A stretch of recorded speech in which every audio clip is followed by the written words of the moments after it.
Hello there. So we're going to be looking at this article, The Intellectual and Moral Decline in Academic Research.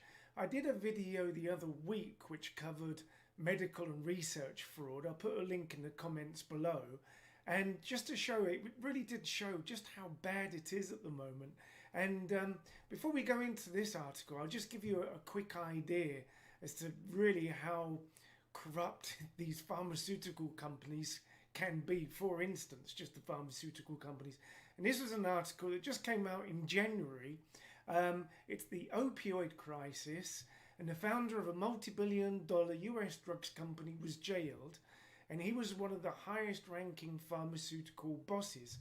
Now, for those of you in the UK who aren't up to date with opioids, they are highly addictive and they're ruining people's lives.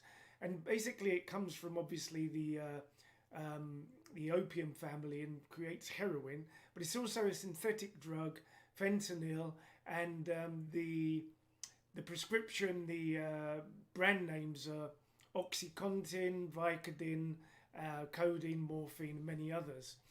The value of that industry in 2017 was almost $23 billion.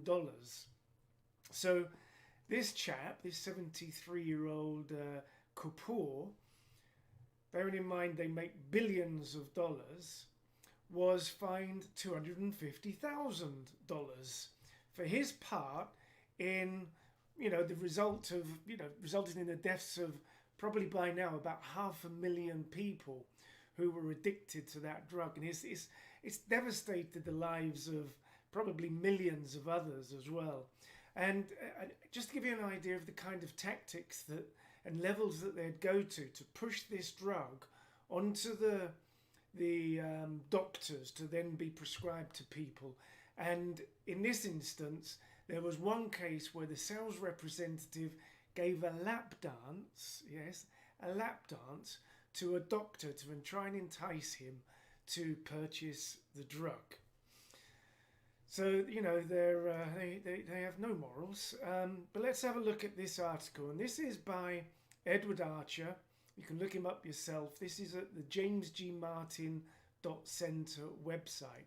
PhD MS currently serves as Chief Science Officer for Evolving FX. And he's written a brilliant article here. So he starts it off with Dwight Eisenhower giving a farewell address, warned that the pursuit of government grants would have a corrupting influence on the scientific community. And in his experience, this chap, Edward Archer, he says, my experience at 4 research universities and as a National Institutes of Health research fellow taught me that the relentless pursuit of taxpayer funding has eliminated curiosity, basic competence, and the scientific integrity in many fields. Now, I use the NIH website a lot for research, but I've always been skeptical, and I read it, and I'm very sort of careful with the kind of research that comes out of there, and I look especially for who's backing it, the kind of funders, and they don't often tell you, because I've seen so much corruption over the years, and that's why I did that video that I told you about a moment ago on just how rife the corruption and bias. And when I say bias, the article that I did goes into the bias based on religious theology, and how the Seventh-day Adventists, for instance, have pretty much taken over the dietary advice in the UK and the USA, which is why we're getting this vegan, plant-based diet lifestyle pushed on us all the time, which has very little evidence at all. I would say almost none that actually can prove the benefit of a plant-based diet compared to meat and especially fat. But the article goes into that, and I'm creating another one that's going to be a small book at the moment as well that delves into this, in quite a lot of detail.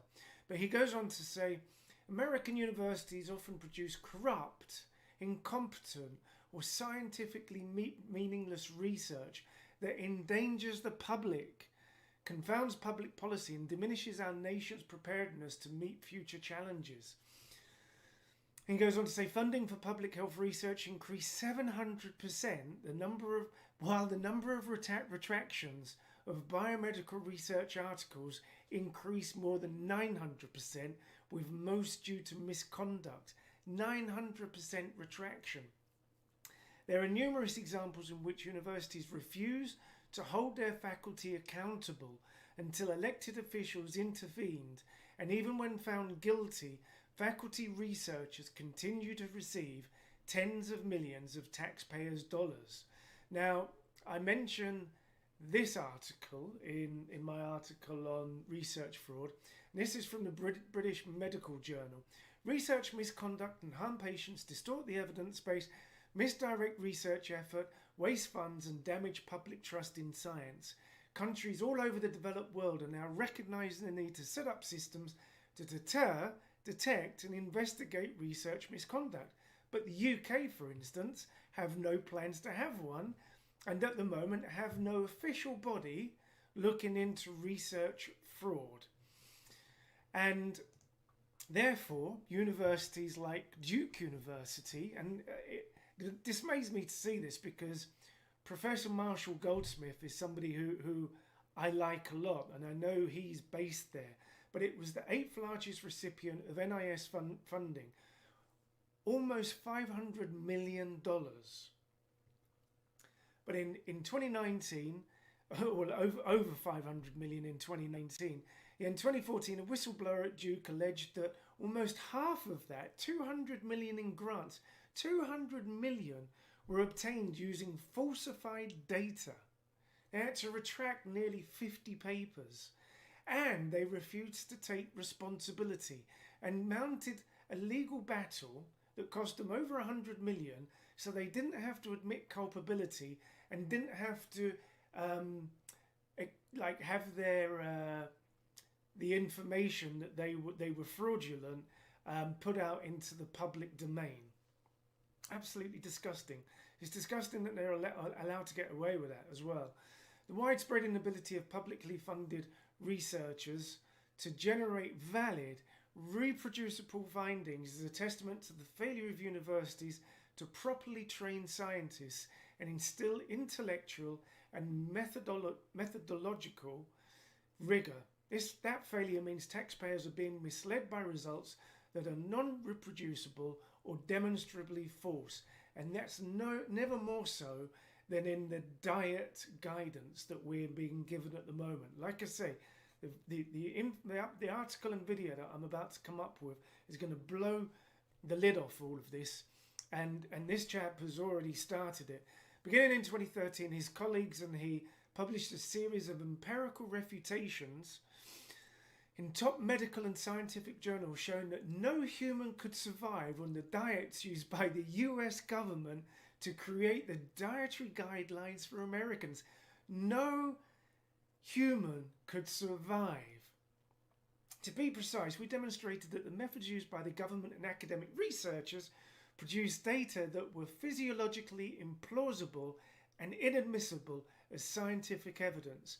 Yet rather than address the consequences of our refutations, academic researchers simply ignored the evidence. Reason being is because they don't want to upset their backers, their sponsors.